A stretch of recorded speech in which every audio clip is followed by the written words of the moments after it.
అందరికీ నమస్కారం. నేను మీ గోపాల్ అయ్యంగార్. 21వ తారీఖు జనవరి నుంచి 27వ తారీఖు జనవరి వరకు మేషరాశి నుంచి మీనరాశి వరకు వారఫలం ఎలా ఉందో తెలుసుకుందాం. ముందుగా ఈ వారం గ్రహస్థితులు ఎలా ఉన్నాయి, అలాగే మిగతా విశేషాలు తెలుసుకుందాం. ఆ తర్వాత 12 రాశులకి ఫలితాలు ఎలా ఉందో తెలుసుకుందాం.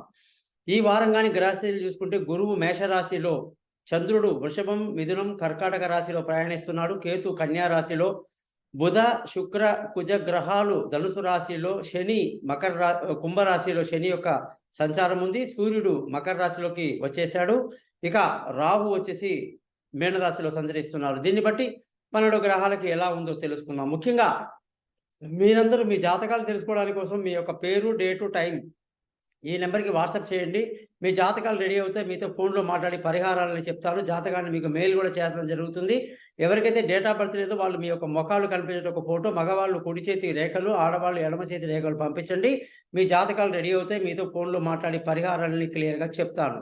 ఇకపోతే మీరందరూ కూడా ఈ యూట్యూబ్ ఛానల్‌ని సబ్స్క్రైబ్ చేస్తారని, నా పేజ్‌ని లైక్ చేస్తారని ఆశిస్తూ, మేషరాశి వాళ్ళందరికీ కూడా 21వ తారీఖు జనవరి నుంచి 27 జనవరి వరకు ఎలా ఉందో చూద్దాం.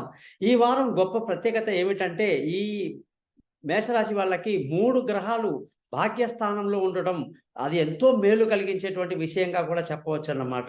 మరి ధనస్థానానికి అధిపతి శుక్రుడు భాగ్యంలో ఉండడం, భార్యాస్థానానికి అధిపతి శుక్రుడు భాగ్యస్థితిలో ఉండడం, చక్కటి ధన ప్రవాహం బాగుంటుంది. కుటుంబంలో సంతోషం ఉంటుంది. భార్యాభర్తల మధ్య చక్కటి అనురాగాలు, ప్రేమ ఉంటాయి. పెళ్లి కాని వాళ్లకు పెళ్లి కుదరడం, ఇవన్నీ కూడా శుక్రుడు 9వ ఇంట్లోకి రావటం మీకు ఎంతో విశేషం అన్నమాట. బుధుడు తృతీయాధిపతి, అలాగే షష్ఠ్యాధిపతి ఆయన వచ్చేసి 9వ ఇంట్లో ఉండడం వల్ల బంధువుల, స్నేహితుల సహాయ సహకారాలు మనకు పెద్దగా లభించినప్పటికీ మానసిక ధైర్యాన్ని కలిగి ఉంటారు. బాగా ఆరోగ్యపరమైన విషయాల్లో కొన్ని విషయాలు జాగ్రత్తలు తీసుకోవాలి. శత్రువుల మీద ఒక కన్నేసి ఉంచాలన్నమాట.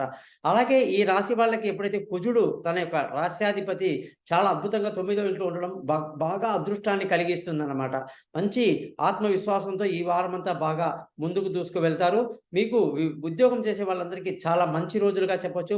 మంచి ప్రమోషన్లు, ఇంక్రిమెంట్లు, పై అధికారుల ప్రశంసలు ఇవన్నీ ఉంటాయి. వ్యాపారస్తులకు ఎంతో లాభదాయకమైన రోజుగా చెప్పవచ్చు. పిల్లల యొక్క భవిష్యత్తు చాలా బాగుంటుంది. వాళ్ళ గురించి బాగా ఆలోచిస్తారు. తెలివైన నిర్ణయాలు తీసుకుంటారు. విదేశీయానాలు బాగా కలిసొస్తాయి. విలువైన వస్తువులు, భూములు, వాహనాలు ఇతరత్రా ఏదైనా సరే కొనటానికి మీకు ఈ వారం ఎంతో అనుకూలంగా ఉందని కూడా మనం మేషరాశి వాళ్ళకి చెప్పవచ్చు అన్నమాట.